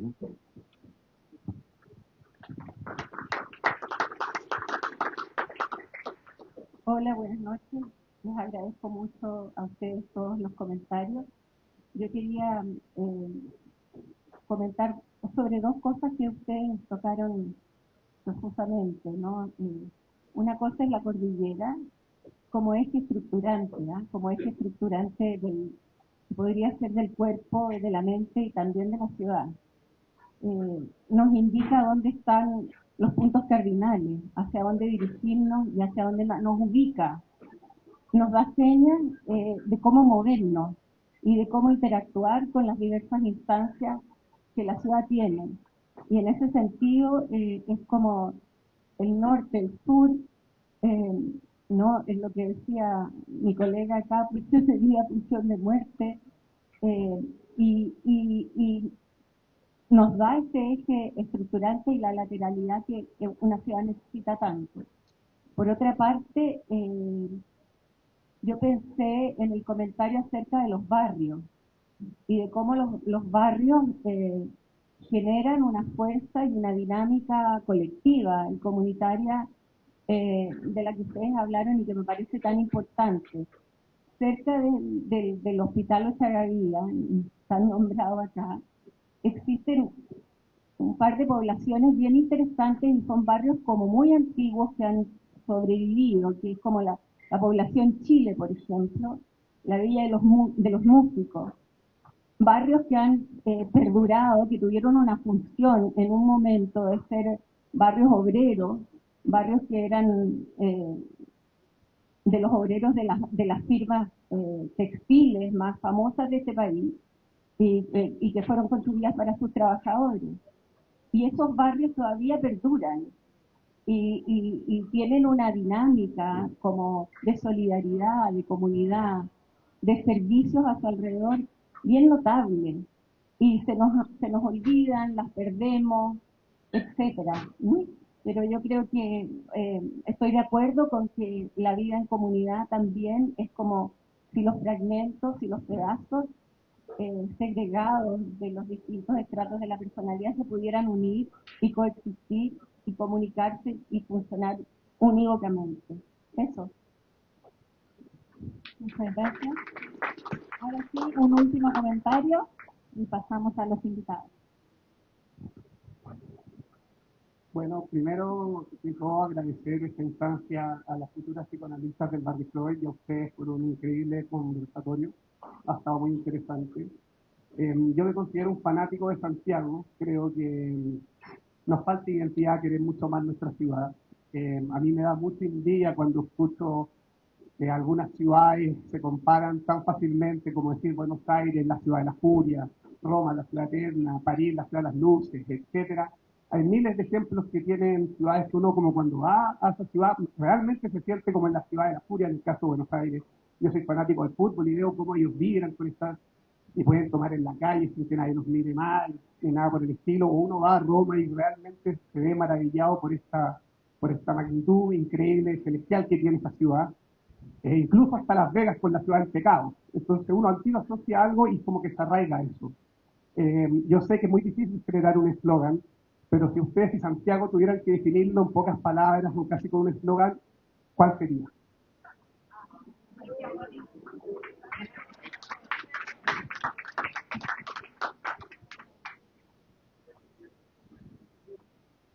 Respecto del comentario anterior a esta pregunta desafiante final, en que hablabas de algunos proyectos, ¿cuál fue el proyecto que nombraste? Yo hasta me quedé pensando en la Vía Portal, en la Vía 6, pero tú...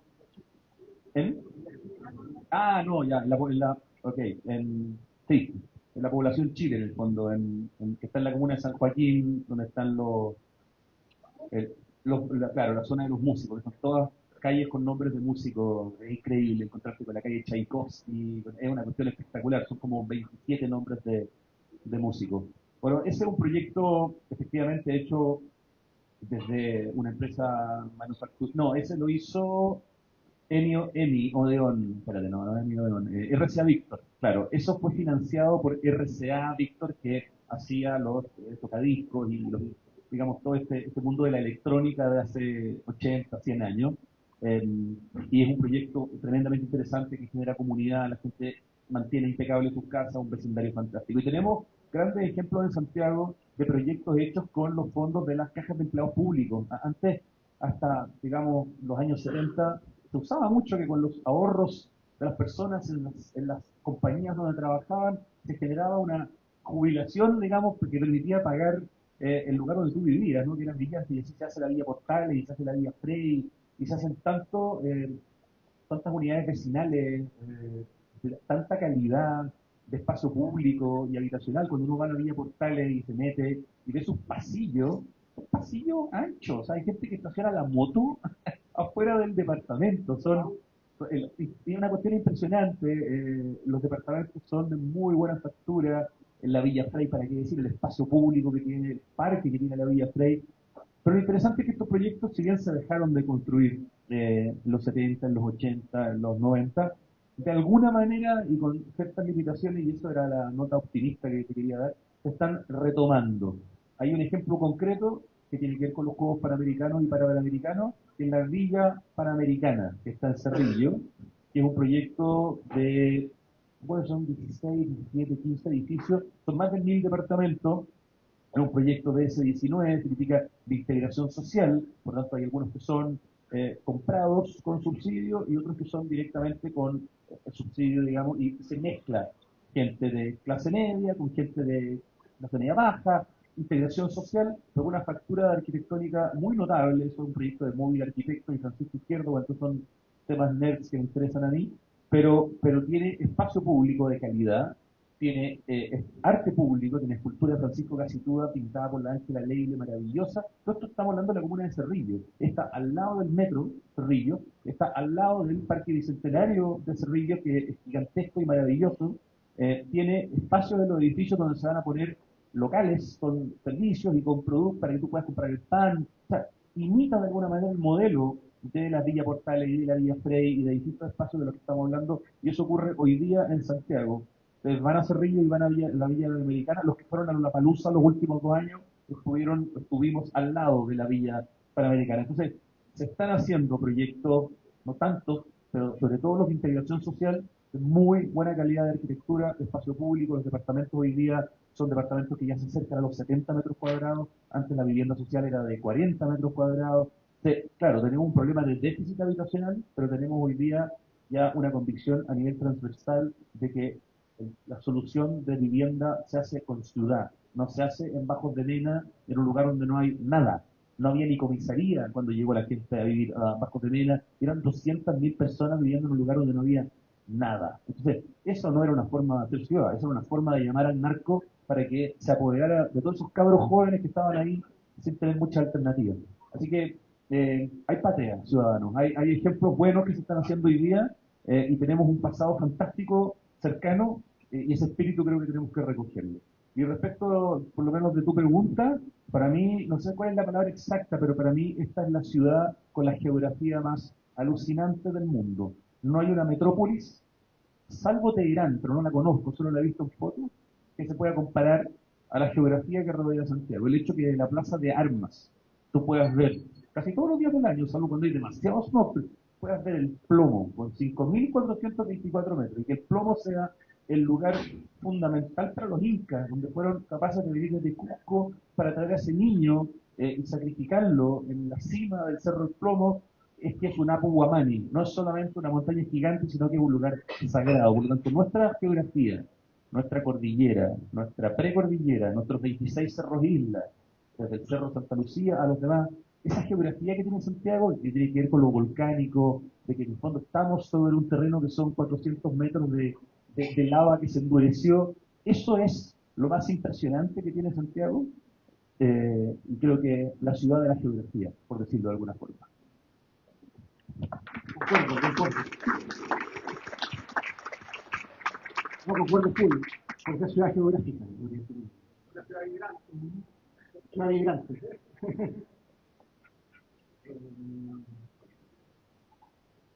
Yo creo que Santiago tiene una personalidad muy marcada. Estoy de acuerdo contigo. Eh, yo creo que, bueno, es que Santiago siempre ha tenido mala fama. Eso es indudable. Yo estaba leyendo unos textos de Joaquín Bachelet del año 50 sobre el bicentenario, no, el centenario, y se llamaba Geópolis. Entonces siempre hemos sido autoflagelantes un poco con Santiago, y yo creo que nos ha tratado mejor de lo que creemos. Entonces, está en nuestra literatura, como atacar a Santiago, ¿no? Pero Santiago persiste. O sea, y Santiago genera pasiones. Entonces, por eso me gustaría tener una nota alta. O sea, Santiago vibra. Quizás tiene eso para ti. Bueno, yo voy a tomar la palabra para ir cerrando. Le quería agradecer primero a ustedes dos, Pablo y Rodrigo. Rodrigo, por tu entusiasmo contagioso, digamos, ¿no es cierto? Yo creo que cada vez que uno te escucha hablar, te lee, y en esta conversación que hemos tenido, todo lo que sabes y con la pasión que nos muestra en la ciudad, nos invita a todos a ir otra vez a caminar. Y yo en este tiempo preparando este debate Trail lo he tomado, ¿no? Así que te doy muchas gracias por eso. A Pablo, también muy interesante todas las asociaciones que nos has podido traer, la conversación que tuvimos preparando este conversatorio también. Y creo que el ejercicio de la asociación libre, en cierto modo, se pudo dar en este rato. ¿Ah? Yo creo que este es como un muestrario así acotado de todas las posibilidades que da de llevar el psicoanálisis a otros lados. En este caso, en particular, a la arquitectura, al espacio construido, a la ciudad, a nuestra ciudad de Santiago. Y se dan cuenta que nos podemos ir por un montón de calles distintas y meternos en barrios de todo tipo. ¿Eh? Es una relación que puede ser muy fértil, ¿ah? Y de eso doy cuenta todos los años que puede participar con otros arquitectos y psicoanalistas hablando de estos temas y leyendo, ¿ah? Hay varios libros, les cuento para los que no sepan, que se llaman Psicoanálisis y Arquitectura, hay por lo menos unos 3, yo creo. Y hay tantos otros de psicoanálisis y de arquitectura que pueden formar una pequeña biblioteca de estos temas. Hay un grupo de psicoanalistas en Italia que se dedica a discutir esto, hay otro grupo en Estados Unidos, bueno, estábamos nosotros hace un tiempo. es una invitación también a hacer estos cruces que pueden ser muy fértiles. Quedaron temas en el tintero, yo tenía ganas de hablar de ciertas cosas sobre el pavimento, tanto como lugar de expresión, como lo más básico del espacio público, pero también como su lugar simbólico del contacto con la realidad. Habían cosas para hablar sobre la curiosidad y el enigma. Creo que algo lo tocamos en esta ciudad que puede ser un lugar para la aventura. La importancia de que la ciudad nos permita desarrollar ese espíritu curioso y creativo. Pero bueno, vamos a ir dejando hasta acá. Yo lo que pensé sobre tu pregunta, tomando lo geográfico de la cordillera, me voy a poner medio rimbombante, tomando prestado de Smiljan Reich el nombre de esta casa, de la casa del poema del ángulo recto. Podría ser la ciudad del poema del ángulo recto. Esta cordillera de 4.000 metros, en el fondo son 5.000 o 6.000, pero tenemos 1.000 en la cota 1.000. O sea, la ciudad es una L, digamos. Tenemos una ciudad del poema del ángulo recto que es una forma de recoger, haciéndole un homenaje a este gran arquitecto, lo que tenemos a nuestra disposición. Gracias a todos ustedes por participar, por sus buenos comentarios, por llenar esta sala y lo pasé muy bien, espero que ustedes también.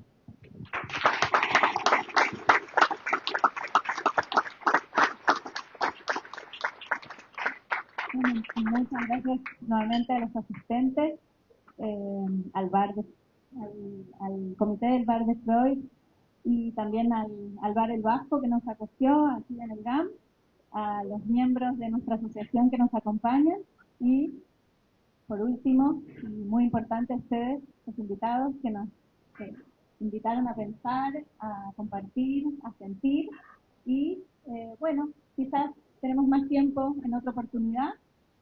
Nosotros seguimos con estas instancias cada año, así que les agradecemos muchísimo y ahora tenemos para entregarles a cada uno. Lorena.